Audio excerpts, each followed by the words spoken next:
Olá, eu sou Michel Alcoforado e vamos aqui começando mais um Caoscast. Você sabe que a gente a cada 15 dias volta aqui pra tentar pirar o cabeção que tem coisas que tem feito a nossa cabeça. Olha, já vou te avisando que a gente já falou pra caramba aqui sobre acordos pós-artificiais e como é que a inteligência artificial tá causando e transformando a nossa sociedade. Mas a gente voltou com mais dados e mais aprofundamento pra tentar trazer um estudo novo que Trop, que é o nosso braço de tendência aqui do Grupo Consumoteca, fez nos últimos tempos, né? Eu queria já dizer, que você sabe, não vou repetir, que eu não faço nada disso sozinho, faço isso muito bem acompanhado de Marina Roale, que é sócia e head lá do Grupo Consumoteca. Marina, feliz de ter você por aqui, hein? Olá, caóticos. Não é uma inteligência artificial, ainda é a minha voz. Eu tô doido pra ter uma inteligência artificial que me tire de fazer o que eu preciso fazer. Isso não vai ser bom, não. Eu já tenho coisa suficiente falada, eu não preciso falar mais nada. Precisava aparecer alguém pra misturar umas palavras que eu falei num lugar e no outro e montar uma frase, não acha, não? Quando alguém quiser fazer a tua inteligência, me chama que eu vou ajudar no machine learning, porque eu tenho bastante bagagem de Frases que Michel Michel... Alcoforado. Frases que Coisas Michel que ele falaria. falaria. E frases que Michel não falaria. O nome disso é convivência, né? Muito tempo junto. Wesley, feliz de você estar por aqui, né? Pra quem não conhece o Wesley, ele é Consumer Insights, sabe tudo de geração Z e periferia. É um pesquisador brilhante que vem abrilhantando aí. Um brilhante que vem abrilhantando mesmo, porque é muito brilho. É o mercado com seus pensamentos, as suas pesquisas. Sigam ele, @algumdoce. Wesley, feliz de você por aqui, hein? A felicidade é minha de estar junto com vocês, gente. É um prazer enorme. Que bom, que bom. Você tá pensando também em arrumar um duplo teu? Michel, olha, se eu pudesse colocar para atrapalhar o ChatGPT ou o Gemini, para mim seria maravilhoso, assim. Nossa, demais, demais, sem dúvida alguma. Ah, Se ele pudesse ir no mercado para mim, já mudaria muita coisa também. foi isso que eu vi aí no outro dia, num bagulho que rondou nas redes sociais. Eu quero que a inteligência artificial lave minha roupa, né? Eu não quero que ela Exato, pô, escreva por mim, minha não. casa. Saiba meu fluxo, ofereça menu para mim, né? Diferente, sim. Exatamente, tô igual a você. Mas olha, queridos ouvintes, eu preciso lembrar vocês o seguinte, né? Vocês sabem que rotineiramente Carmela Moraes vem aqui pra brilhantar com todo o seu conhecimento sobre redes sociais, comportamento e internet. Mas hoje a gente trouxe uma integrante especial pra participar desse bate-papo. A Débora Fritzen, ela é especialista em insights e tendências lá no Grupo Consumoteca e ela vem se dedicando aqui com carinho especial aos projetos de Trop dentro do grupo, que é o nosso núcleo de tendências, como eu já falei pra você, né? Hoje ela chega pra somar com a gente porque ela domina tudo sobre esses bastidores desse episódio que a gente vai ter hoje aqui. E sobre esse nome aos bois que vem atormentando certamente você também aí do outro lado. Débora, feliz você ter vindo aqui, né, pra ter um papo com a gente. Eu adoro o teu trabalho e fiquei feliz também que os outros vão adorar também. Oi, gente, muito prazer. Sou a Débora. Tô super feliz de estar aqui representando o Trop, né, para falar desse assunto que é tão interessante e complexo e polêmico ao mesmo tempo. E a ideia é trazer um pouquinho dessa perspectiva de Trop, que usa a antropologia para a gente pensar em cenários de futuro. Então, a ideia é a gente trazer alguns sinais de cultura sobre como as pessoas estão moldando e se moldando aí em relação à inteligência artificial. Vamos ver se vai dar bom. Olha, quando a Débora e a Marina vieram falar pra mim que a gente vai fazer um bagulho sobre inteligência artificial, já fiquei com preguiça, né? Porque eu não aguento mais todo eventinho que aparece por aí. Esses dias mesmo fui num evento aí grande e a mesa antes e a mesa depois era o que a inteligência artificial vai fazer da sua vida. No South by Southwest lá de Austin, tá todo mundo pensando o que a inteligência artificial... Esse outro aqui que é o South by Southwest de Minas aí, que vocês gostam de Abessa, também tá todo mundo pensando o que vai ser inteligência artificial. Eu não aguentava mais falar desse assunto. E aí, elas falaram, não, vamos falar. Marina e Débora, por que vocês acharam que valia a pena fazer esse estudo, hein? Olha, Michel, eu sei que tem gente que a coisa mal começou, já tá com bode do assunto, né? Já tá, ai, lá vem aquele povo falar de inteligência artificial. Mas a nossa provocação aqui, justamente com esse estudo, essa sensação que a gente tem a cada painel de debate sobre IA que a gente tem, que a gente debate, e a sensação é de que você não vai a lugar nenhum, que fica ali, ah, eu tô de que lado? Ela, de fato, não vai ajudar ninguém, porque não é agora, em festival de inovação, ou em palestra de CEO de tecnologia, que a gente vai descobrir o que vai virar inteligência artificial, né? Não são essas pessoas que vão dar a resposta pra gente. Tá na hora da gente olhar para outra coisa, né? Olhar para a cultura, olhar para os sinais, olhar para como as pessoas estão de fato dando sentido para isso nas suas vidas. Então, foi com essa proposta que a gente se debruçou sobre esse tema, dessa vez com o Trop. Boa. Mas Wesley, olha, nesse mesmo evento que eu fui, essas empresonas aí de tecnologia que estão inventando esse negócio da inteligência artificial para dominar a nossa vida, estão quase numa batalha, né? Eles querem saber quem vai ser mais inteligente que o outro. Parece uma batalha de turma de quinta série, sabe? Quem chega na primeira fila da colégio lá, da sala. Mas eles, quando pensam em projetos para a periferia, sempre pensam em projetos de, a gente está criando aqui uma frente de alfabetização em termos de inteligência artificial nas escolas da periferia e por aí vai. Como se a periferia tivesse a parte, né, do que é o Google, do que é o ChatGPT, do que são essas ferramentas, né? A gente não está nos anos 90, sei lá, que precisava ter um Telecurso 2000 para a pessoa saber o que era um computador, né? Mas eles estão tratando a periferia desse modo. Como é que você está vendo essas relações entre a periferia, a inteligência artificial e as empresas nos últimos tempos? Michel, acho que o primeiro ponto, a gente tem que entender que a favela também tá on, né? Os jovens de favela também estão conectados no digital, estão utilizando muito o celular. Eu acho que, assim, de uma maneira geral, se a gente for pensar que no Brasil é muito mais fácil encontrar jovens dentro das favelas, a gente tem uma população aí que corresponde muito mais ao Brasil, né? Ele tem um recorte muito específico, né? De quase 85% da população está dentro das classes C, D e E. E quando a gente pensa em movimento geral, o Brasil ele usa celular muito mais do que a média geral. E aí, quando, por exemplo, tem um dado de música aqui, que eu acho que ele fala um pouco sobre essa questão da conectividade, né? O tempo mundial de tempo de escutar música no mundo, ele é de 20 horas semanais. No Brasil, são 25 horas. E aí, quando a gente pensa em diluir esse dado, a maior parte dos aparelhos para utilizar, escutar música no Brasil é o celular. E claro, acho que a Gen Z ela é muito forte nisso, né? Eu acho que pensar nisso é entender que essa galera tá conectada com o mundo, tá pensando em entretenimento, tá pensando nas suas vidas de uma maneira que desconsiderar que eles estão conectados e tem um letramento digital é uma coisa muito distante da realidade brasileira, sabe? Boa, eu fico com a sensação toda vez que eu entro num bagulho desse que tem inteligência artificial generativa aí, né? Tipo um ChatGPT, um Gemini da vida, que verdadeiramente a gente está diante de algo que parece ser grande. Eu tenho quase a mesma sensação de 35 tentativas de 100 com a internet de pulso nos anos 90 e abrir a página do UOL ou abrir a página da IG e ter a chance de entrar, sei lá, no ChatGPT da vida lá de antigamente, que era a sala de bate-papo do UOL, e ter aquela surpresa de você poder falar com alguém. E o Bill Gates, né, que é esse grande cérebro aí da tecnologia, talvez um dos homens que marcou essa etapa que a gente está vivendo agora, da onipresença dos computadores na nossa vida, também acredita que a inteligência artificial vai ser um divisor de águas tão importante quanto a invenção do computador, mesmo a invenção da internet. Então, em 2023, ninguém duvida que a inteligência artificial se destacou como a palavra mais buscada para tudo quanto é lado, despertou e levou multidões a congressos espalhados pelo país inteiro e foi tratado pela mídia como algo do hype, como algo que a gente precisava estar atento. O termo não é novo, a tecnologia não é nova. Segundo os especialistas, isso vem desde 1955, quase ali junto com os desenvolvimentos dos sistemas operacionais dos computadores, mas a tecnologia ela só vira inovação e ela só impacta a nossa vida quando ela consegue alguma conexão direta com a cultura. E parece que a gente agora está conseguindo inventar alguma coisa que faça sentido do ponto de vista cultural. Débora, como é que vocês fizeram para mapear esses problemas, ou melhor, mapear esses dilemas que vocês enfrentaram nessa pesquisa de tendências sobre inteligência artificial? Boa.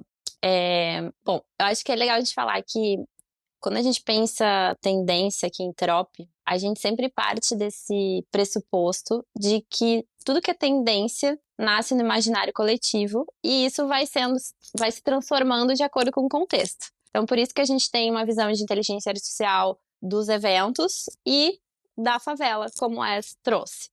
Então, tudo que existe foi um dia imaginado. E aí, para a gente capturar isso na questão de inteligência artificial, a gente também foi olhar, né, assim, essas diferentes vertentes. Então, dentro da nossa metodologia, a gente tem o nosso radar, onde a gente analisa o tema a partir de 21 variáveis que influenciam a forma como a gente imagina o futuro. Então, por exemplo, uma das coisas que a gente olha é a indústria cultural e entretenimento. Porque os filmes que a gente assiste ou já assistiu, elas eles estão nos inspirando a inovações, né, comportamentos. A conversa popular, que é outra variável, né, os memes, também está nos trazendo pistas. Então, a gente olha para um conjunto de pistas, né, um conjunto de variáveis para a gente ver o que esse tema está apontando. Então, é um olhar bem amplo de inteligência artificial para a gente ir somando partes e ir pensando diferentes possibilidades de futuro de um tema que muitas vezes é unilateral na forma como é retratado. Maravilha. Olha, para quem gostou aí do que a Débora falou, vale a pena baixar o nosso report. Para quem tá em dúvida ainda se gostou, eu tenho certeza que o próximo, até o final do episódio, você vai se convencer que vale a pena baixar o nosso report, que tá aqui no link do episódio. É só ver os detalhes que baixar e você vai ter noção aqui de como é que os radares de Trop estão apontando para os usos da cultura dessa tecnologia que é a inteligência artificial. Mas olha, se tem coisa diferente acontecendo, se tem novidade, se tem radarzinho de Trop bombando para tentar perceber para onde o mundo vai, para onde a cultura caminhará, é certo que tá mais do que na hora da gente chamar o nome aos bois. O boi. Nome aos bois. Marina Roalin, qual é o nome do boi de hoje? O boi de hoje é o modo prompt, Michel. Como é que é prompt? Vamos devagar, né? O que é esse negócio de modo prompt? O que é prompt? Modo eu já até sei, tá no meu vocabulário, mas o que é prompt? Quem viveu minimamente antenado aí, pelo menos em 2023, que né, ChatGPT veio com tudo, já deve ter ouvido a palavrinha prompt, que do campo da computação simboliza esse comando, né, que a gente coloca para trocar, dialogar com a máquina, né, que você opera ali o que você quer que a máquina faça, e aí você cai nessa lógica de ação e reação ali. Né? Eu gosto de pensar que o prompt é tipo você tá sentado no sofá, aí a tua mulher, ou teu parceiro, ou tua parceira passa pra cozinha, aí você fala, meu bem, vem alguma coisa que é um pedido, né? O prompt é isso, né? O prompt é o meu bem pro ChatGPT, né? Meu bem, resuma alguma coisa pra mim. Meu bem, faça alguma coisa pra mim, né? O prompt é isso. É uma boa analogia, porque depois do meu bem, não é sobre o que você pede, mas é como você pede, né? Você pode pedir com jeitinho, sim. Você pode reclamar, você pode botar o seu tom de voz, e no prompt isso faz diferença. Por favor, né? Por favor, muda também, sim. É por isso que todo mundo adora aquela frase clichê agora para falar de inteligência artificial, que tem todo evento, que agora não estamos na era das respostas, estamos na era da pergunta. Que é o prompt, né? Que é como você fala com a máquina. Tem sempre um publicitário pra complicar o negócio, né? Sempre tem uma frase de impacto. Mas o modo prompt em questão, a gente tá falando aqui desse movimento que se refere a esse estágio em que camadas médias da população assumem essa interação, agora de forma experimental e intencional, com a inteligência artificial. A gente sabe que mexer com inteligência artificial tem muita gente mexendo há muito tempo. Hoje, quando você pega seu smartphone, tem um monte de coisa que você faz ali, tem inteligência artificial por trás. Quando você consome um conteúdo online, tem inteligência artificial, no aplicativo do banco, seja lá onde for. Só que agora, esse movimento ele é intencional, né? A gente está experimentando muito dessa IA generativa, que é uma IA que é capaz de conectar e criar conteúdo, né? E esse movimento, ele é importante porque a gente vai ver a resposta cultural que a gente está trazendo para a tecnologia, né? Por isso que não é mais ouvir guru de tecnologia, é para ver o que pessoas estão fazendo com ela, né? Então, é nesse momento que a gente se encontra e a gente levantou aí nessa varredura de mapeamento de usos, de debates, de tudo que está acontecendo, 5 macro tendências que elas vêm desse fruto de como as pessoas estão entendendo que a inteligência artificial pode resolver os seus dilemas. Legal, olha, se você tiver muito afim de saber essas 5 macro tendências que a gente está apontando para a inteligência artificial e as transformações e impactos que isso vai ter na cultura, você baixa o report. Aqui, como o episódio é limitado, Top Essência também é limitada, a gente vai trabalhar 3. E quais 3 são essas, Marina? Olha, a gente vai falar da otimização compulsória, a empatia programada e a antecipação de tudo.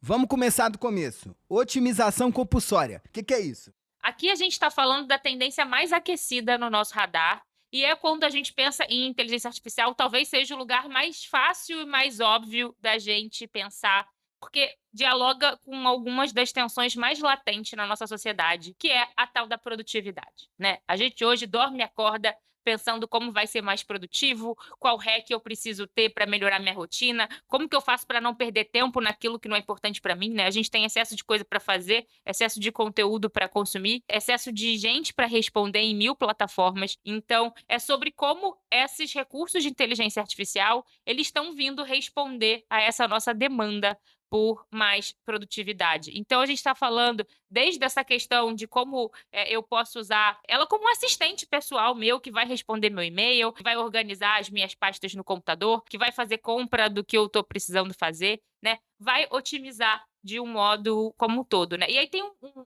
termo que o mercado já usa, e enfim, o pessoal os gurus da tecnologia estão trazendo, que de fato ele está até entrando já na cultura, não com essa palavra, mas as pessoas estão trazendo, que é a ideia do IA First Thinker, né? Essa mentalidade de que a gente vai começar a, quando se vê diante de alguma operação meio complexa, meio chatinha, o que a gente não quer perder tempo para fazer, a gente vai falar, deve ter algum recurso de IA que resolve isso para mim, sabe? Sabe quando a gente começou a descobrir os aplicativos? Uma década atrás, e a gente ficava, deve ter um app que me ajuda a fazer esse negócio, você ficava lá na Apple Store pedindo indicação, a gente vai começar a buscar esses plugins, assim. E acho que quando a gente fala de otimização, é fácil a gente pensar hoje, eu vou fazer o meu roteiro da viagem, ou vou responder o e-mail. Mas a gente vai avançar muito nisso. Eu acho que um exemplo legal para a gente visualizar essa coisa do onde você não quer perder tempo. E aí, recentemente, a CEO do Bumble, que é aquele aplicativo de date... De pega, né? Pega aqui. Pega aqui, pega colar. Que agora acho que dizem que é melhor que o Tinder, agora ele é o porque a mulher, momento. não é isso que a mulher diz, que é a mulher que pega, né? A mulher que diz que pega, não é? Tem a iniciativa, né? A mulher que dá o like. E aí, ela disse que eles já estão trabalhando com a ideia de um dating concierge. Achei chique o nome. Aí eu tenho um dating concierge. Ai, gente, apenas que é parem, isso? né? Apenas parem. Você treina a sua máquina para poder sair com outras IAs, né? E aí a tua IA avisa, encontrei alguém que vale a pena você encontrar. Então isso me irrita. Isso é coisa de gente que tá sentadinha, é obrigada a bater meta lá na firma e precisa inventar um novo produto. Sabe por quê? Porque isso já era o Second Life, sabe assim? Se lembra daquele negócio que era o Second Life antigamente, nos anos 2000? Mas eu não sabia que tinha isso de date, não, que você treinava. Não, era o teu avatar que namorava os outros lá no sei. Second Life. Ou The Sims lá, se ele pudesse gerar conexão com os outros. Entendeu? No off ele gerava experiência, né? Sem você estar conectado, né? Aí já é o pessoal que tá com tempo, precisa bater meta pra inventar produto. Mas a ideia aqui é eu treinar a minha IA e falar, olha, eu gosto de falar disso, gosto disso, daquilo. Quando você achar alguém que também gosta, você me avisa, tá bom? Tá bom. E aí ela vai ficar lá nos prompts da vida. Ai, só que Marina, aquilo, né? Tá difícil encontrar na vida real. Tu acha que vai ter... Se o pessoal tá inventando foto no Tinder e não tá dando conta de fazer o date real, tu acha que vai dar certo isso? Eu não sei não. O pessoal não sabe nem mais beijar, pra mim, o pessoal não tá nem transando, Marina. Exato. Será? Eu não sei. Débora, o que você acha? Olha, eu acho que a gente tá falhando como sociedade no momento que a gente tá abrindo mão de date e colocando avatar pra se encontrar. Porque o que a gente vai fazer melhor? Que tempo é esse que a gente vai estar usando? Gente... Eu vou fazer aqui um jabá do meu podcast, É Tudo Culpa da Cultura, que é sobre sexo nessa segunda temporada. Compre o brinquedo, gente. Assim, não é mais melhor. É bem melhor você entrar no sexy shop desse chique aí. Compra um bagulho que te satisfaça do que ficar botando em AI pra poder ter o seu avatar. Como é que chama? É o quê? Date concierge? Date concierge. Gente. Mas já tem AI no vibrador também. Essa é ótima, porque ele metrifica teu orgasmo, ele diz em quanto tempo você atinge, qual que é a melhor posição, como que você usa, como que não usa. No Sextoy também chegou. Também vai otimizar a coisa. Aí eu acho que vejo mais sentido. Não? Acho que otimiza, né? Mais do que o date concierge, né? Produtividade, É porque o problema do date concierge, você tá falando de encontros humanos, né? Que eu acho bem mais complexo. Agora, otimizar pra você chegar no orgasmo mais rápido, eu acho bom, né? Acho que do melhor jeito, sei lá, né? Acho bom. Acho uma ferramenta interessante aí, sei lá. Mas sigamos. Não quero atrapalhar mais e ficar causando, não. Como é que se a gente fosse pensar, por exemplo, os trabalhos mais operacionais, hein? Porque essas ferramentas são importantes também para isso, né? Elas podem ajudar a gente a fazer um verdadeiro hack ali da nossa vida. Como é que você tem pensado sobre isso? Michel, eu virei uma chavinha depois que, assim, eu gosto muito de pensar direção de arte e acompanho muitos criadores dentro desse universo, né? E o Instagram, ele, de uns tempos pra cá, ele começou a mostrar posts que foram criados com IA. aparece uma tagzinha bem sutil no próprio carrossel, mostrando que aquele post foi criado com isso. E aí eu fui pesquisar um pouco a fundo, né, sobre essa prática de ferramenta, e eu descobri alguns criadores que estão nesse universo desde o processo ali da redação do post, ao processo de criação daquele carrossel, das informações, até como vai posicionar o texto, claro que respeitando ali um cuidado desse operador, né, dessa pessoa física que constrói quais são os elementos de estética para aquele material. Então, quando eu penso em IA na prática, eu vejo muito um caminho que antes ele era o operacional, do qual você vai ter que estar com os dedos ali no teclado ou no mouse acontecendo, e agora você está muito mais claro, você ainda coloca as mãos no teclado, mas de uma maneira da qual criar perguntas ou direcionamentos para IA criar. No universo da arte, isso mudou completamente. É um pouco assustador, porque eu acho que é o local do qual você começa a colocar em xeque várias profissões. Seja a direção de arte, seja a pessoa do design que corresponde ao diretor de arte. Essas profissões, elas começam a ficar em xeque porque a IA começa a fazer tudo isso diluído. Então, se uma pessoa tem ideia e ela tem um direcionamento para criar aquilo no mundo, ela consegue dar vida para aquilo. E aí o trabalho operacional, ele se torna diluído, porque quem faz o operacional agora é a máquina, né? Então eu tive uma ideia de um post, eu consigo materializar ele, porque a ferramenta vai me disponibilizar tudo ali, desde construir o background, já definir formatos para dentro da rede social que eu estou informando para ela. Então eu não tenho que me preocupar com conhecimentos específicos que estavam muito restritos a esses profissionais que estão ocupando esse cargo do operacional, seja de design, ou a pessoa que vai cuidar ali com o mínimo detalhe para levar aquele seu post da melhor forma possível, da maneira que você imaginou, para publicar finalmente nas suas redes sociais, sabe? Então, o operacional, ele começa a ficar meio que uma interrogação, né? Será que se a gente consegue manter isso? Ou como esse profissional se introduz para utilizar a IA como uma coisa que mantém a performance dele, né? Tem uma coisa que acho que se conecta com isso, que é legal da gente falar, já puxando aqui a brasa para o nosso radar, que uma das coisas que a gente vê quando fala de otimização é sobre essa crescente dos plugins, dos chatbots. Então, a Marina até falou um pouquinho dos aplicativos. Então, tem uma ideia de que a gente vai deixar de usar aplicativo e vai passar a terceirizar isso para, né, uma inteligência artificial. Então, ao invés de eu ter um aplicativo para traduzir, um aplicativo para transcrever, um aplicativo para, sei lá, otimizar alguma foto, eu vou colocar tudo num lugar só, vou colocar lá no ChatGPT, enfim. E até no início do ano, quando a OpenAI lançou, né, a GPT Store, que é esse espaço onde tem um monte de plugin, hoje já são quase 3 milhões, e as pessoas mesmo vão criando os seus chatbots personalizados, e isso vai crescendo, tem de tudo, tem de educação, de arte, de produtividade, tem até de drinks, tem o Bar GPT. De paleta. Análise cromática, sabia? Faz também. Então tem ali o Bar GPT que te traz como fazer as misturas e tudo. Mas o que é o ponto, né? Que se conecta isso com o que o Wes está falando.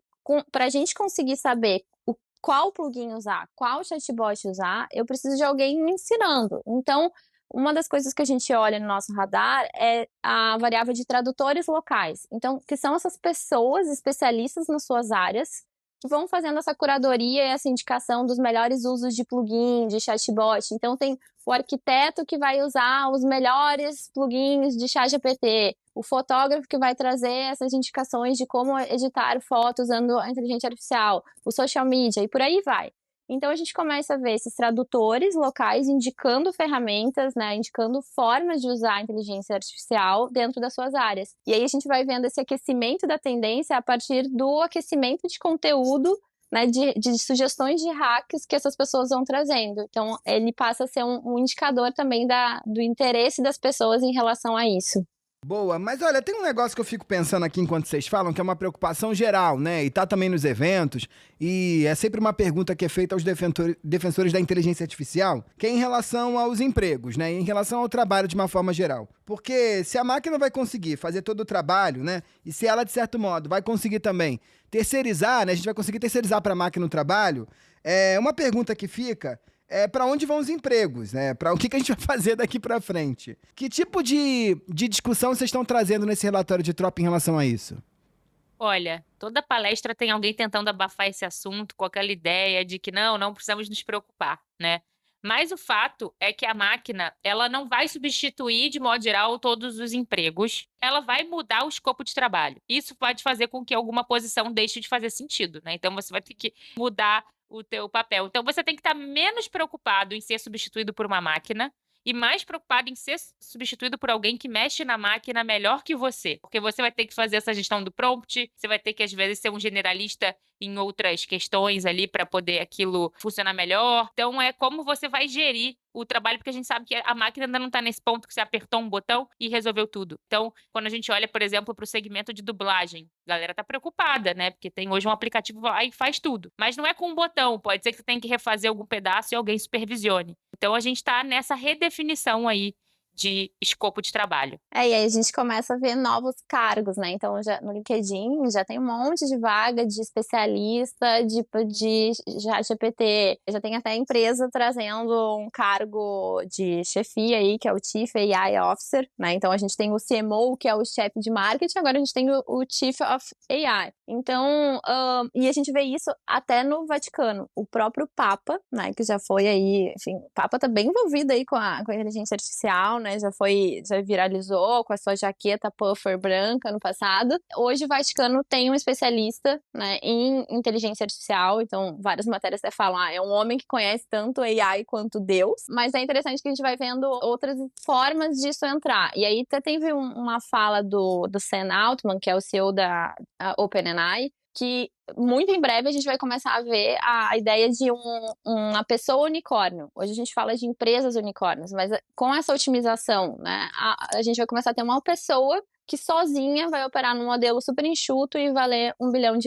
Então são coisas assim que vão se abrindo a partir dessa nova relação com o trabalho e otimização que a inteligência artificial vai trazendo também. Queria fazer um contraponto aqui em relação a esse assunto, porque os defensores da tecnologia, né, e dizendo que a gente não precisa ter medo de perder o emprego, sempre se valem da história como um argumento para defender sua posição, né?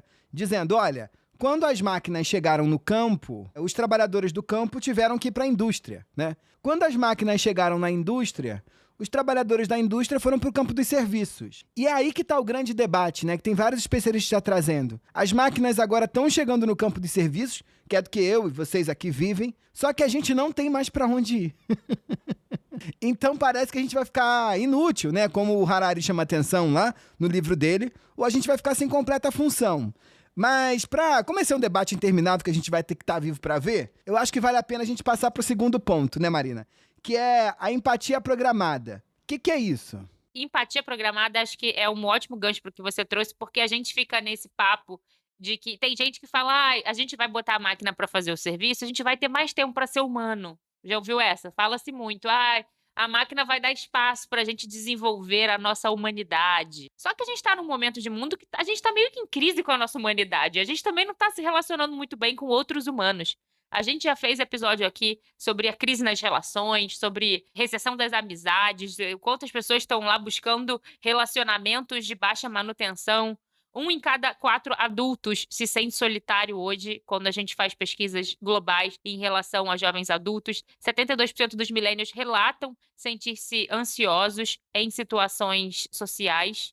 Os dados são da Palliative Care, nos Estados Unidos. E tudo isso que a gente aponta aqui acaba criando um terreno muito fértil para que a IA, ela também entre num novo modelo de relação. Então, se a gente antes pensava na máquina por essa lógica da interação, né? Então eu vou ali, ela resolve, ela vai me lendo cada vez mais. A gente agora está caindo para um step onde a gente vai ter uma relação, né? Isso acontece porque eu passo a ter um histórico com essa máquina, tem um jeito como eu falo com ela, a gente vai construindo uma história juntos e a gente entra num novo modelo de relação que ainda não existe. Fala-se hoje em intimidade artificial, em relações sintéticas, mas tem um novo modo ali, até para a gente pensar a nossa arquitetura de conversa, porque são máquinas cada vez mais treinadas, não só para entender o que a gente fala, mas para ler as nossas emoções e para entender que gatilhos a gente precisa sentir em cada uma dessas situações. Isso é importante porque a gente sai daquele imaginário do robô assustador que só quer dominar a gente, né, que a gente vê muito ali nos filmes, mas como esse robô, ele vai ganhando interfaces mais amigáveis, ele vai entrando em lugares da nossa rotina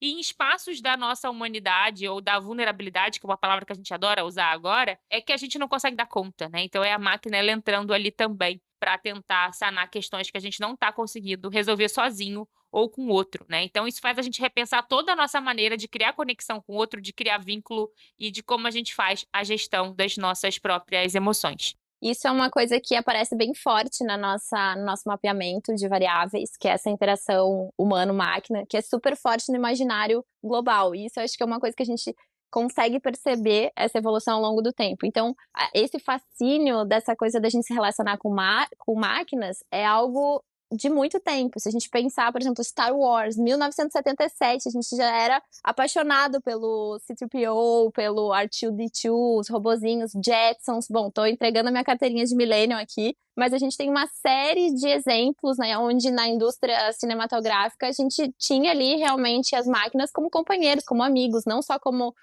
um ser sem interação. E a gente pode já ver mais recentemente, por exemplo, o Her, né, onde ele se apaixona pela voz da inteligência artificial. Então são várias narrativas fictícias que vão mostrando, né, essa construção para algo que a gente está vivendo hoje. Então, algo que, sei lá, 30 anos atrás parecia super impossível, é algo que a gente está vivendo hoje. Então a gente mapeou dentro do nosso radar uma crescente do número de filmes trazendo essa relação. Então, a gente veio de 2000 a 2010 e depois, comparando com 2010 para 2020, a gente teve um aumento de mais de 300% de obras trazendo essa relação homem-máquina.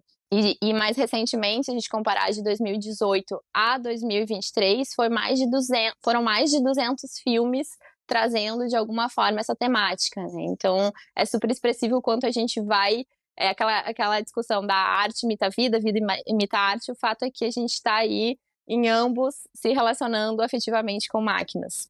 Mas, Wesley, não é só amores não, né? Lidar com as máquinas aí. Você já teve maus bocados com elas, né? Michel, olha, assim, eu tenho um histórico que ele passa por... Tá pior lidar com máquina ou com gente? É um caos, né? É um caos. Eu tenho uma história que ela, assim, foi um pouco sofrida, né? Eu comecei a testar com o ChatGPT um processo de pesquisa para ver se ele conseguia levantar alguns dados para mim. E aí eu tava fazendo uma desk simples, de material ali, trazendo perguntas, ele me trazia dados. E teve um momento que o ChatGPT me sugeriu uma coisa, que é, eu consigo fazer um levantamento de informações para você, mas eu preciso de alguns apontamentos. E aí passei os apontamentos e perguntei, em quanto tempo você vai conseguir me trazer essa resposta? Ele falou, preciso de 7 dias e eu vou te sinalizando conforme o meu desempenho. Eu falei, isso é impossível que vai acontecer. Isso aí não vai acontecer, isso é impossível. A ferramenta não vai me trazer isso. Eu questionei, joguei em xeque essa informação. Ele falou, não, eu sei que você tem dúvidas aí. Eu tava lidando com a inteligência ali como se fosse uma pessoa literalmente, porque eu tava lidando com lógicas de respeito, com um contato com cuidado, com carinho. E ela falou, eu entendo que você fica inseguro porque eu sou uma inteligência artificial, mas eu vou trazer essas informações pra você. Eu falei, pô, tô construindo uma amizade aqui, já tem um relacionamento de carinho aqui. E conforme foi passando, eu sondava todo dia, quantos porcentos você tá desse levantamento de informações que você me prometeu? Tô em 30, tô em 50, tô em 60, enfim. Quando chegou, ela falou, tô em 100%. Eu falei, tá, e agora? Quantas informações você vai me trazer? Parece que a ferramenta mudou completamente. E ela falou, eu não presto esse tipo de serviço. A minha inteligência não é capaz de fazer esse tipo de entrega de relatório. Eu falei, mas e toda a informação que você me passou anterior sobre o progresso de entrega de informações? Eu falei, eu estou me sentindo frustrado. Eu escrevi, estou me sentindo frustrado com o que você me prometeu. No final das contas, falou, eu sinto muito que você está frustrado, mas infelizmente eu sou uma inteligência artificial e não presto esse serviço. E acabou aí, Michel. Aí eu fiquei putíssimo da vida, muito bravo, porque eu fiquei uma semana acompanhando o processo de desenvolvimento dela. Uma semana acompanhando ali e ela falando que estava progredindo, falando em etapas. E referente aos pontos que você pediu lá no começo, ela fazia um recap total de tudo que eu falei para ela e do aonde que ela estava averiguando. Ela trazia alguns pequenos insumos e falava a porcentagem do avanço. Sei. E no final das contas, quando chegou a 100%, ela não me entregou nada. Pô, mas você tá esperando demais das máquinas, hein? Mas fala aí, Deb. Não, eu ia comentar que eu acho que esse caso do Wes mostra muito essa discussão que a gente tem acompanhado nas redes sociais, que é como tratar a inteligência artificial, né? Tem gente que já tem apelido pro chat GPT, tem gente que dá bom dia, tem que pedir por favor, tem que agradecer. Qual a forma de lidar com a inteligência artificial? Esse tipo, a gente começa a ter DRs com a máquina, será que precisa? Até onde vai? Mas a gente vai levando a nossa humanidade para ela e talvez espere de volta, né? Então, acho que isso é interessante. Marina gosta desse papinho também de treinar a máquina, de se tá melhorando. Eu tava tentando treinar ela mesmo, e parecia que tava funcionando, Michel, mas foi tão frustrante, assim, que eu falei, eu não tenho essa expectativa. Eu desisto, e foi nesse processo que eu falei, eu não vou mais usar você pra isso, eu vou agora migrar pro Gemini. E ela falou, eu sinto muito, mas quando você precisar, você pode voltar. Ela não ficou magoada, né? Só eu. Mas olha, eu não consegui treinar o cachorro lá de casa, o cachorro lá de casa continua causando, eu não vou treinar a máquina, fala. É bom que a máquina também tá procrastinando, mas eu tô achando que a máquina do Wesley, nessa que eles vão se abastecendo de novos conteúdos, ela começou a assistir palestra da Brené Brown, ela descobriu a coragem de ser imperfeita e ela vai começar a falar, desculpe.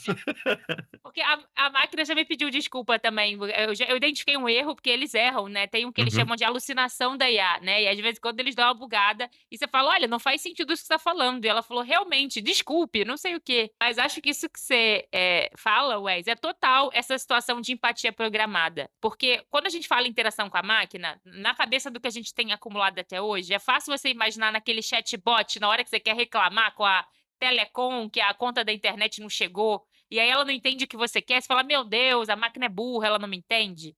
Isso aí é um step do que vai ficar cada vez mais para o passado. A gente está indo para um lugar onde a gente vai ter um sistema cada vez mais sofisticado de conversa, e essa empatia programada ela vai começar a acontecer quando a gente perder a noção se a gente está falando com um humano ou uma máquina, quando a gente começa a entrar nesse modo que você entrou. E é quando isso acontece que eu não sei mais distinguir, que eu começo a liberar a possibilidade de ter um relacionamento, de ter sentimento. Então, recentemente o ChatGPT ele começou essa coisa da memória, que ele não tinha. Então, agora ele sabe o histórico de conversa. Ele sabe o que eu perguntei para ele semana passada. Ele sabe como eu gosto de ser tratada. Se eu falar, olha, eu quero ser tratada dessa maneira, ele vai mudando. No outro dia eu vi uma interação maravilhosa que a pessoa pede que o ChatGPT chame ela de chuchuzinho. E o ChatGPT sabe que ela é o chuchuzinho. E como o ChatGPT, na versão paga, você tem a possibilidade de conversar com voz, né? Ele conversa com você com voz. A pessoa fala, bom dia, chuchuzinho, como você tá? Pois é, e aí dependendo do nível de carência que você tá, isso ganha uma importância maior ou menor, né?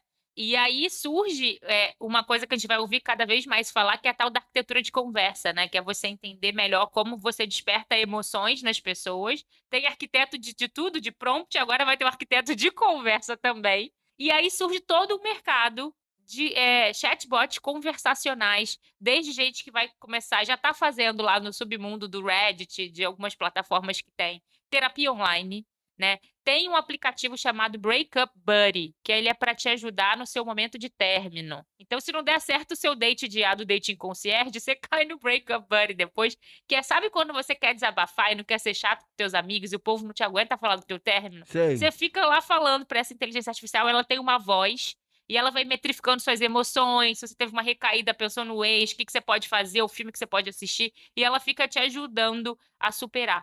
Ou tem uma muito famosa também, que agora que se chama, que já está no mercado já há alguns anos, que é a Réplica IA, que foi até você a primeira pessoa que me apresentou isso, Michel. Acho que foi lá em 2018. Ou antes, você que eu falou, tinha... baixa isso aqui. Era a fase de teste, era um aplicativo. Foi a primeira vez que eu fiquei conversando com uma máquina. E ela ficava perguntando coisas da minha vida, aí você vai subindo de nível no relação, eu lembro disso.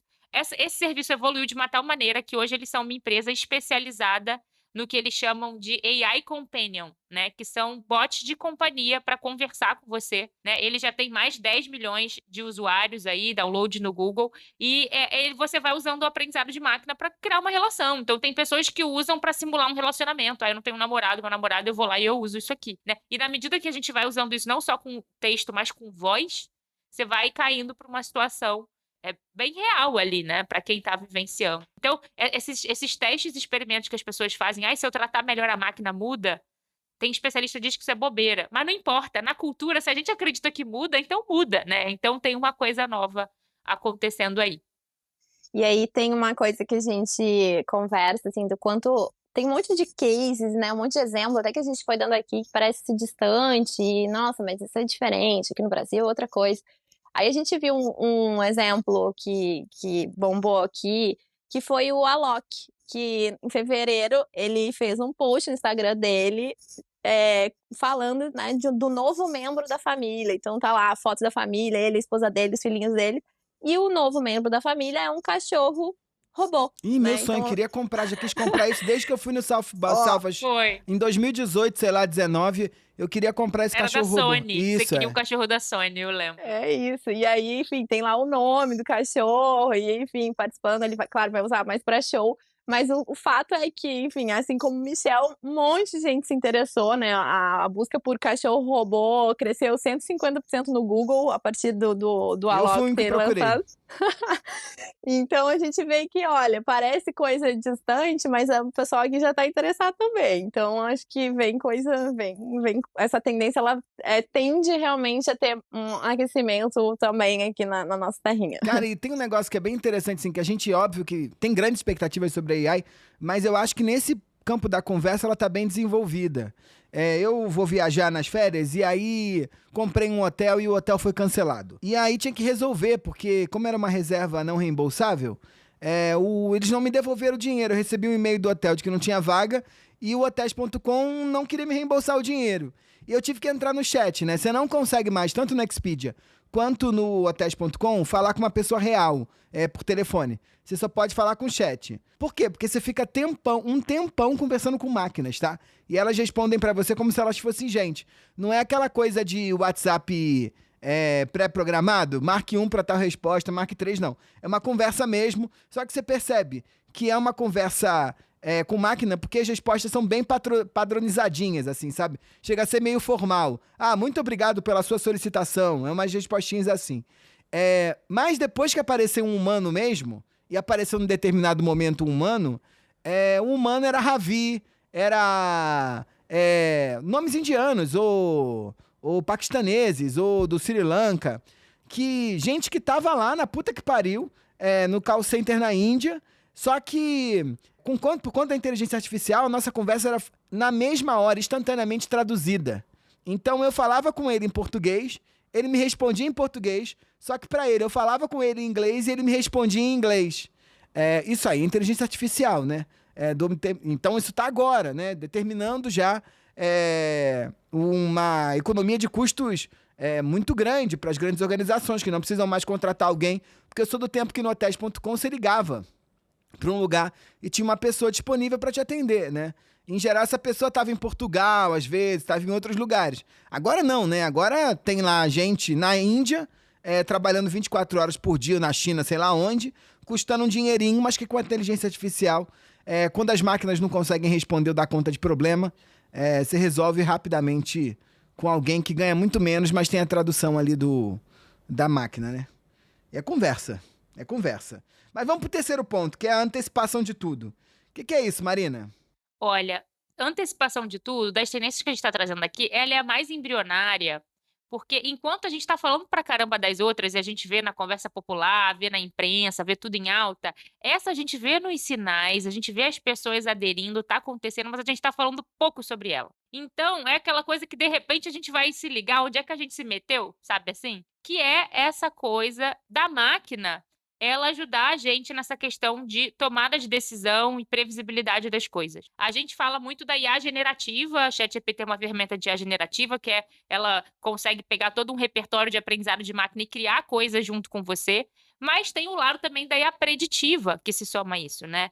Que é essa face da tecnologia que ela vai olhando seu comportamento, ela vai detectando padrões, né? E ela vai te ajudando a tomar decisões ali, né? Então é sobre a tecnologia nos entregando mais comodidade, mais personalização, mas a gente acaba fazendo isso e vai assinando embaixo sem ler as condições, né? Tem um monte de serviço que a gente já está usando hoje, que está nos dizendo o que fazer, que está apontando e criando os nossos desejos, mas a gente está preferindo deixar rolar porque está, de certa forma, nos entregando algum serviço que a gente quer. Sim, eu acho que deixou de ser aquela futileza de você fazer uma pesquisa sobre um produto e ser entregado vários outros relacionados na mesma categoria, né? Acho que essa questão de dar check em funções ali das quais facilitam a vida está muito relacionado a como a gente cede para a máquina em um lugar de não ficar se preocupando com aquilo, né? E eu acho que isso reflete muito em como o mundo vive um movimento muito grande de questões com a saúde mental. E aí, quando a gente olha para os dados, mais de 300 milhões de pessoas em todo o mundo são diagnosticadas com algum tipo de grau de ansiedade. E aí no Brasil, aqui o ranking a gente conta aí com quase 19 milhões de indivíduos dentro desse quadro. Então a questão de ansiedade, ela acaba atravessando e levando a gente para muitas coisas, das quais ali a gente tenta se livrar um pouco dessas responsabilidades do cotidiano, né? Então, infelizmente, mas felizmente a gente tem a IA, né? Acho que é legal falar que essa tendência, como a Marina comentou, ela tá mais fraca que as outras, assim. Mas ela vai crescer, porque ela tá totalmente conectada com o primeiro ponto que a gente falou, que é a otimização. Então a gente ensinou a máquina a tomar as decisões e agora a máquina vai começar a antecipar as nossas decisões, os nossos desejos, os nossos comandos. Então eu não preciso mais dizer o que ela precisa fazer, porque ela já vai, a partir da análise do que eu sempre faço, começar a fazer também, começar a antecipar. Então, é um pouco a lógica dos algoritmos, né? Ele vê que eu gosto daquilo e ele começa a me oferecer mais daquilo. Então, quando a gente fala de questões, assim, bem operacionais, vamos dizer assim, é bem compreensível que isso aumente, né? Então, a gente, por exemplo, se toda sexta-feira que chove, eu vou lá e compro um docinho no meu aplicativo de comida, de entrega, ele vai começar a entender que se choveu, então ele já vai me antecipar um cupom antes mesmo de eu pedir. Então, será que eu tô com vontade de comer ou é porque o cupom já chegou e vai me dar vontade de comer? Então, a gente começa a antecipar, né, esses desejos, essas ações a partir do que eu vinha sempre fazendo e a máquina vai entendendo e estimulando isso. E essa coisa da comodidade, né, Deb? Acho que o Wesley trouxe o ponto da ansiedade. A gente hoje tem muita decisão para tomar. E acho que a gente vai gostando, de certa forma, quando a máquina nos ajuda a tomar decisão, porque a gente tem 50 milhões de decisões por dia, tem um monte de TED falando sobre essa coisa do paradoxo da escolha. E quando ela mostra que me conhece. Eu me dei conta dessa coisa da antecipação de tudo, foi numa situação muito boba, mas foi quando eu comecei a ver que o aplicativo do Uber, ele vai reparando algumas rotas que você sempre faz, e dependendo da hora que você abre o aplicativo, ele já te sugere. Então, por exemplo, eu tenho uma disciplina, eu dou aula sábado de manhã em uma época do ano, que eu vou para SPM. Quando eu acordo, eu abro meu Uber e eu abro ele às 7h30 da manhã, que é a hora que eu saio de casa, ele já me mostra o tempo até SPM, já bota ali, é só eu clicar. Eu, caramba, como ele já sabe que eu tô indo para lá, né? Ele já sabe que sábado de manhã, se eu tô abrindo meu aplicativo, ou ele me mostra dois caminhos, ou é aeroporto ou é SPM, porque ele sabe que pra eu estar saindo de casa esse horário, só tem 2 lugares que eu vou. Eu achei que eu ia ficar meio assustada, eu achei bom, nossa, que maravilha, nem preciso digitar, é só apertar.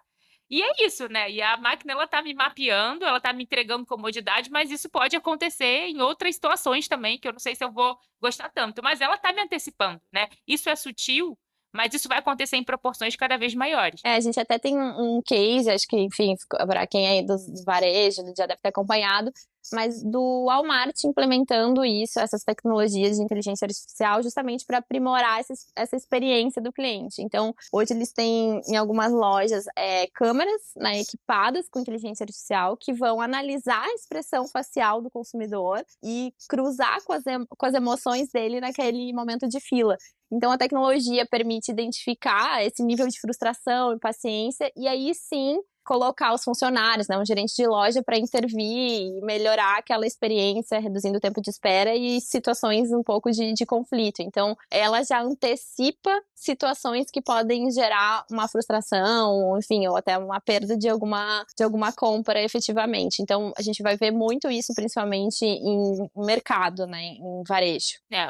O Walmart é muito bizarro, né, nessa questão. Eles também estão desenvolvendo um aplicativo que você fala assim, você escreve lá no site, vou receber pessoas em casa, e ele já te sugere, vou ver jogos de futebol. E ele vai colocando promoção, quer Doritos, quer isso aqui, ele vai trazendo essa curadoria de coisas, vai mostrando que ele te conhece e vai facilitando esse processo de compra, né? E com isso, acho que quando a gente pensa em antecipação de tudo, a gente vai cair numa coisa que está sendo falado pra caramba. A própria AIMWeb trouxe isso aí no SGSW, que é da gente começar a ir pro o fim da era onde os smartphones são o grande, né, aparelho que comanda a nossa vida.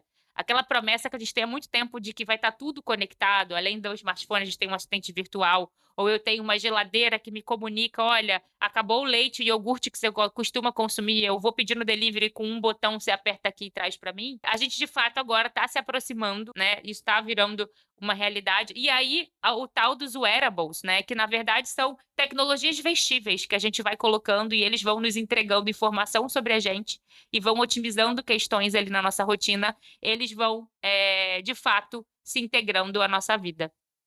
Eu acho que essa questão de, novamente, né, acho que se conecta muito com aquilo do começo do episódio, que é, será que a favela, a juventude está se conectando com novas tecnologias? E quando eu vou na casa dos meus amigos, virou uma coisa básica ter uma Alexa, ter as lâmpadas todas inteligentes. Então, tipo, é uma coisa que a gente nem discute dentro desse ambiente mais íntimo, de ser, pô, comprei tal isso. Não, minha casa tem. A pessoa tá na rotina dela, tá dentro do cotidiano, né? Aqui em casa eu tenho essas lâmpadas porque, pô, favorece pra caramba a minha vida. É uma coisa que, pô, se queimar eu preciso ter outra, porque entrou dentro do meu kit básico de autonomia da minha casa, sabe? Isso me traz mais conforto. Ter uma lâmpada que eu consigo controlar o brilho, ou usar uma cor diferente quando eu estiver num outro ambiente.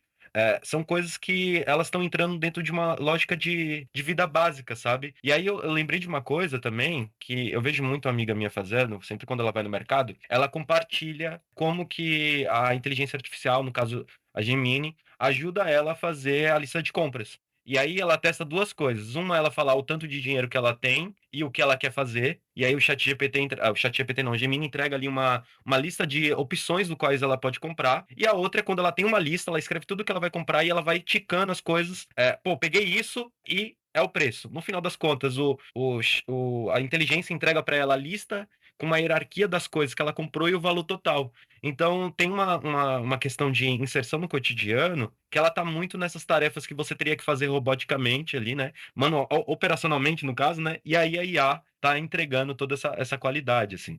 Tem um ponto que eu acho que é interessante a gente falar, né, quando a gente fala de Alexa, de casos de otimização e tudo mais, que tem esse termo de smart living.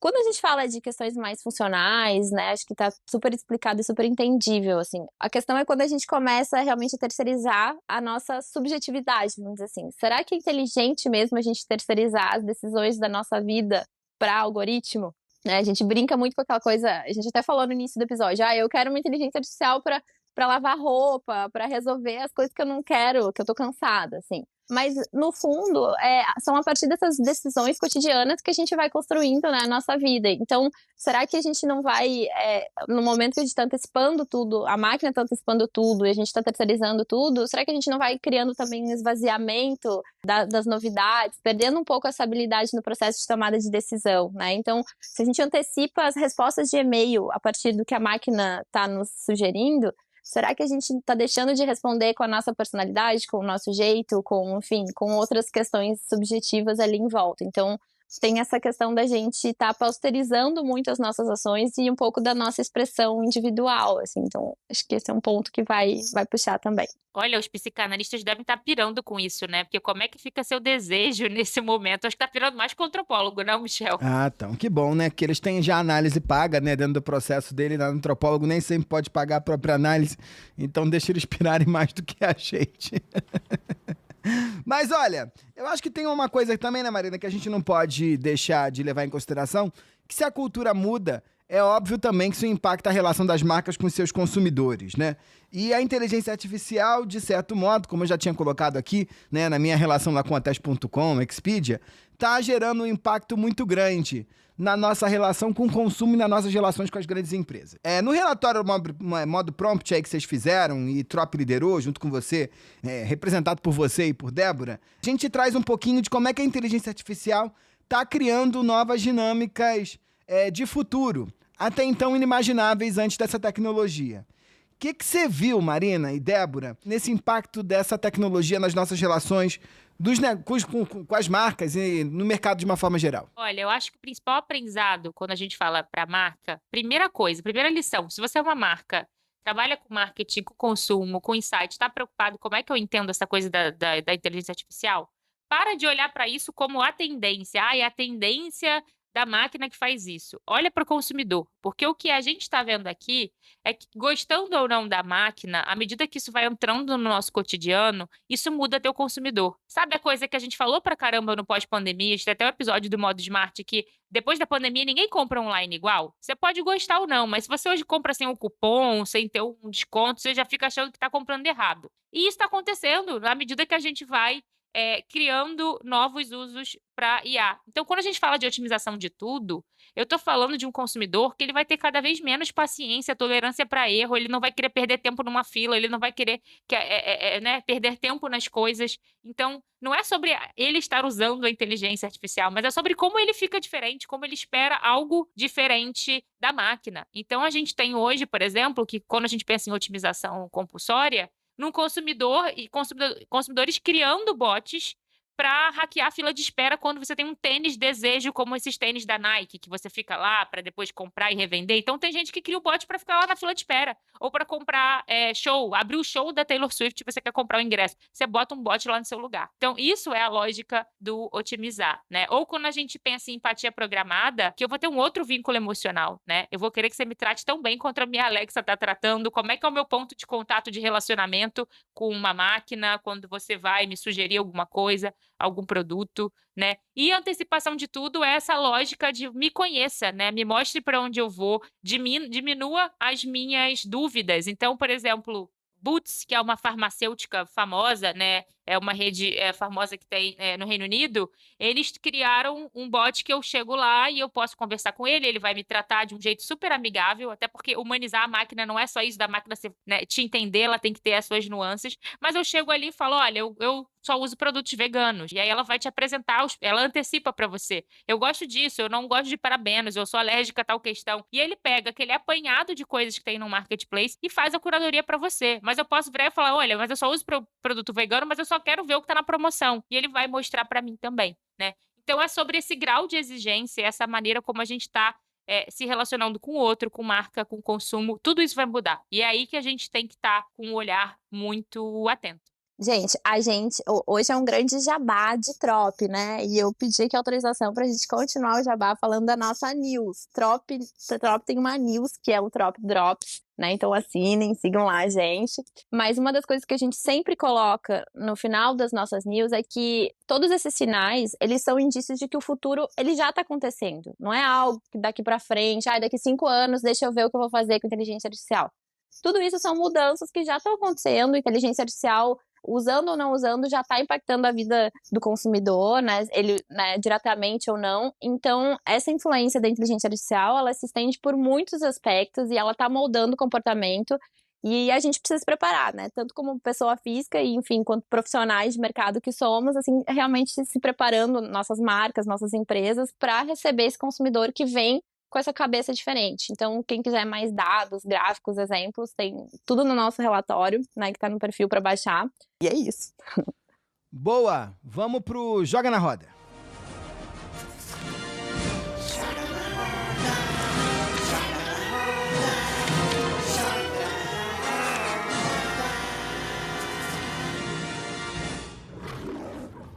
Marina Roalin, que trazes?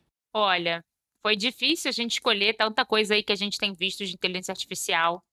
Mas eu trouxe aqui um filme que se chama Geração do Futuro. Não tô falando de geração Gen Z, Millennial, não é sobre isso. Ele é um filme de ficção científica, mas eu gosto dele, tô trazendo ele aqui, porque todo filme de inteligência artificial e ficção científica, ele vai para um lado de dominação da máquina, ou aquela melancolia toda do Her, aquela depreciação. E aqui eles trazem um cenário onde a gente está numa sociedade mais de 100 anos à frente e as mulheres, elas entendem que gestar um bebê é opcional. Você tem um útero, né, que ele virou um wearable, e você pode gestar uma criança, enfim, fora ali do teu corpo, e aí eles criam toda uma sociedade distópica onde você pode pensar várias questões da nossa relação com a tecnologia. Então, é um filme bem interessante. É com aquela atriz de Game of Thrones que tem o povo aí que adora. Então, fica a dica, tá na Prime Video. Maravilha! Débora Fritzen, que trazes?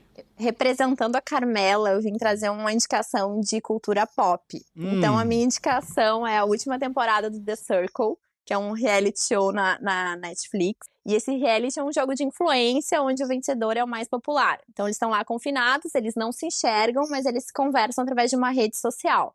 E nessa temporada, especificamente, um dos participantes é uma inteligência artificial, que tá lá camuflada, ninguém sabe que tem. E aí, ao longo da temporada, eles têm uma dinâmica onde eles precisam adivinhar qual deles é a inteligência artificial. E o mais engraçado é que eles eliminam uma pessoa. e não a inteligência artificial. Então, acho que aqui é bem um exemplo de empatia programada, onde a máquina, a inteligência é tão humanizada que ela se camufla entre os demais. Achei super interessante isso. Maravilha! E o Wesley Xavier, que trazes? Eu tenho a indicação de um local chamado Social Crypto Art, que é uma galeria de arte física e digital do Morro de Santa Amaro, no Rio de Janeiro, que ela tem um foco muito grande em curadores e artistas de periferias. E aí eles têm um trabalho muito grande, assim, em mapear isso, e além desse espaço também ser um hub ali de criação e de contato com inteligência artificial. Maravilha! Olha, a minha indicação é um livro de um pesquisador negro, professor, que é o Tarcísio Silva. Ele lançou há tempos atrás a versão digital, mas agora atualizou e publicou em livro físico, você pode encontrar nas melhores livrarias do ramo, que é o Racismo Algorítmico, Inteligência Artificial e Discriminação nas redes digitais. O Tarcísio vai definir esse negócio de racismo algorítmico como uma segunda fase do racismo estrutural, uma espécie de atualização do racismo estrutural, que nada mais é do que a gente se valer das tecnologias e dos imaginários sociotécnicos, ou seja, tudo aquilo que faz alguém pensar ou que leva alguém a inventar, pensamento que leva alguém a ter na hora que está inventando uma tecnologia, que produz ou reforça o privilégio branco e no ordenamento, né, na ordenação dos conhecimentos, dos recursos e da dinâmica mesmo dos espaços digitais. O Tarcísio é um dos maiores pesquisadores brasileiros nesse assunto e continua gerando sempre reverberações aí mundo afora pela sua forma potente de pensar sobre essa interseção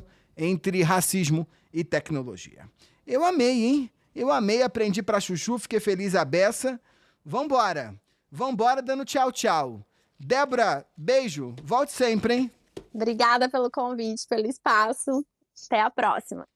Wesley Xavier, aquele que sempre vem e sempre está. Um beijo enorme. Um beijo, gente. Um cheiro no zóio. Marina Roale, que vai certamente me ajudar a inventar minha inteligência artificial com frases que eu falaria. Que frase não pode faltar no meu prompt, hein, Marina? Ai, genial, não pode faltar no seu prompt. Isso é pavoroso, também não pode faltar no seu prompt.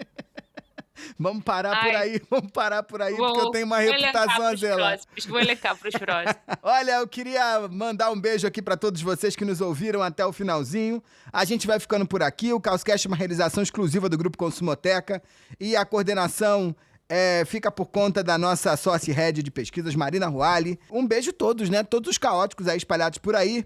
Se cuidem. Até a próxima. Tchau, tchau.